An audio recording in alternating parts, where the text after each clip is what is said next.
मुसलमान नौजवान हाथ में मोबाइल पकड़कर टिकटॉक, फेसबुक, इंस्टाग्राम ये सब चलाएंगे, नहीं तो ज़्यादा से ज़्यादा ऐसे बैठकर सारा दिन ऐसे बैठकर गेम खेलेंगे। सारे फसाद का जड़ कांग्रेस ही है।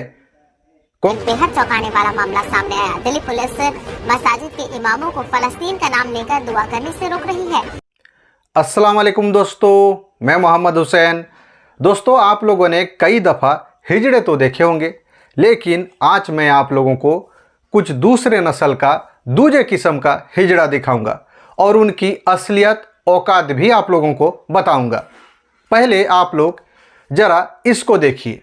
दूसरी पारी खेलने के लिए बहुत जल्दी आऊं और इन जिहादियों को समाप्त करूं। एक षड्यंत्र चल रहा है जय भीम और जय मीम का। और उधर आगरा के मस्जिद पर जाने वाले नमाजी केशव जी महाराज की भगवान श्री कृष्ण के मूर्ति आज जिन सीढ़ियों में गाड़ी गई है उस। तो देखा दोस्तों, इनका कोई कुछ भी बिगाड़ पा रहा है। इसी तरह से ये लोग हर रोज मुसलमानों के खिलाफ जहर उगलते हैं। इसी तरह से ये लोग हर रोज मुसलमानों के खिलाफ नफरत भरा बयान देते हैं, लेकिन किसी का मजाल हो कि इनको रोक पाए।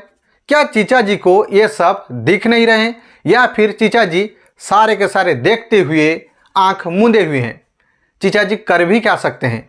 उनके बिना चीचा जी का तो कोई गुजारा है भी नहीं, इसीलिए चीचा जी बिल्कुल खामोश बैठे हुए हैं। अब दूसरा खबर सुनिए। नहीं, हिजड़ा तो आप लोगों को आखिर में ही जाकर दिखाऊंगा। दिल्ली के एक मस्जिद के इमाम साहब ने दुआओं में फिलिस्तीनियों का नाम क्या ले लिया, फिलिस्तीन का नाम क्या ले लिया, दिल्ली पुलिस में आफत आ गई। पुराने दिल्ली के एक मस्जिद में दिल्ली पुलिस पहुंचती है और उन इमाम साहब को जिन्होंने अपने दुआओं में फिलिस्तीन का नाम लिया था, उनको फिलिस्तीनियों का दुआओं में नाम लेने से रोकती है। दिल्ली पुलिस इमाम साहब को दबाव बनाती है कि अपने दुआओं में फिलिस्तीन का नाम ना लें, जबकि पूरी दुनिया फिलिस्तीनियों के हक में दुआ कर रही है। लेकिन दिल्ली पुलिस में इस बात को लेकर आफत आ गई, कैसे भारत के मुसलमान भारत में रहते हुए फिलिस्तीनियों को अपने दुआओं में याद कर सकते हैं, कैसे फिलिस्तीनियों की हक की बात कर सकते हैं, कैसे फिलिस्तीनियों के हक में दुआ कर सकते हैं। अब भारत के मुसलमानों को फिलिस्तीनियों के लिए दुआ भी करना मना है। इसके लिए दिल्ली पुलिस मुसलमानों को रोक रही है। सोचिए इस्लामोफोबिया किस तरह से इनके ऊपर चढ़ा हुआ है, किस तरह से हावी हो गया है। इस्लाम के नफरत में ये लोग ना तो संविधान को देखते हैं, ना तो कुछ सरकारी बातों को मानते हैं, जबकि भारत सरकार के तरफ से स्टैंड बिल्कुल क्लियर है फिलिस्तीनियों को लेकर। फिलिस्तीनियों की अलग से राज्य के हक में बात करता है भारत सरकार का स्टैंड बिल्कुल इसको लेकर क्लियर है, लेकिन इसको दिल्ली पुलिस भी मानने के लिए इनकार कर रही है। खैर दोस्तों, अब आप लोग देखिए कुछ दूसरे नस्ल के, कुछ दूजे किस्म के हिजड़े को। नहीं, हिजड़े तो आप लोगों को नहीं दिखाऊंगा, लेकिन कुछ लोगों की असलियत, जी हाँ दोस्तों, कुछ लोगों की असलियत दिखाना बहुत जरूरी है, उनकी औकात बताना बहुत जरूरी है। देखिए इसको।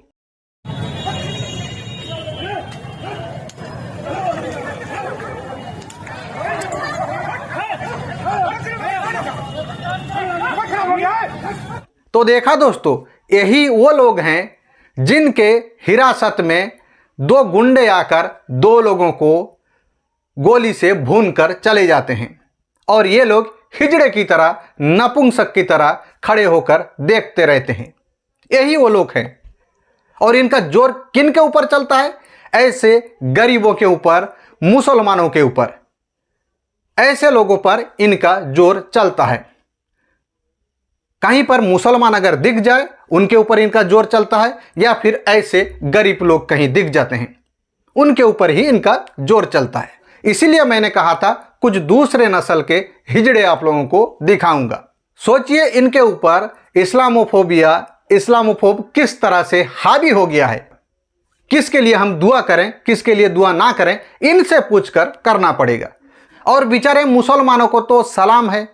बेचारे मुसलमान नौजवान हाथ में मोबाइल पकड़कर टिकटॉक, फेसबुक, इंस्टाग्राम ये सब चलाएंगे, नहीं तो ज़्यादा से ज़्यादा ऐसे बैठकर सारा दिन ऐसे बैठकर गेम खेलेंगे। लेकिन अपने हक के लिए आवाज़ उठाना, अपने हक के लिए लड़ना इन लोगों को नहीं आता।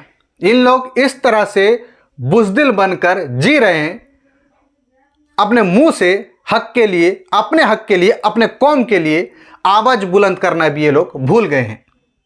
तो इनके साथ यही होने वाला है। आगे आगे अगर यही हाल मुसलमानों का कुछ साल रहता है, बिल्कुल इनके मुसलमानों के घर में ये लोग आएंगे, मुसलमानों को नमाज पढ़ने से रोका जाएगा। घर के अंदर भी अगर मुसलमान नमाज पढ़ेगा तब भी उनको रोका जाएगा। इसी तरह से कुछ घटना हुआ भी है रमज़ान की महीने में। कोई तरावी की नमाज अपने घर में, अपने फैक्ट्री में पढ़ रहे थे, उनको भी रोका गया। कैसे आप फैक्ट्री के अंदर, अपने घर के अंदर कुछ लोगों को लेकर नमाज पढ़ सकते हैं? इतना कुछ, सब कुछ मुसलमान देख रहा है। मुसलमान नौजवान, मुसलमान जो बेचारे बड़े बुजुर्ग हैं, कांग्रेस के दलाल, उनका बात मैं नहीं कर रहा हूँ। उनके बात तो कहना ही नहीं चाहिए, क्योंकि उन्हीं के वजह से आज मुसलमानों का ये असर हुआ है। अगर ये लोग कांग्रेस के दलाली ना करते तो आज मुसलमानों का हालात ये नहीं होता। सारे फसाद का जड़ कांग्रेस ही है। कांग्रेस ही है जो कि आरएसएस को बढ़ावा दिया है। कांग्रेस ही है जो कि ऐसे संगठनों को बढ़ावा दिया है। कांग्रेस ही ऐसे जहर के बीच बोया था और आज वो फसल बनकर उग रहा है। बाकी मुसलमान समझदार है, कुछ समझाना नहीं है, और देश के कानून व्यवस्था भी आप लोगों ने देख लिया। खैर दोस्तों, दुआओं में याद रखें। यही था खबर। मेरा काम है जागरूकता करना। बाकी मेरा वीडियो चले भला ना चले भला, कोई लोग देखें भला, यूट्यूब आगे बढ़ाए भला ना भी बढ़ाए भला, जब तक मुझसे हो पाएगा, मेरी ज़बान में ताकत होगी, तब तक मैं इसी तरह से आवाज़ बुलंद करता रहूँगा।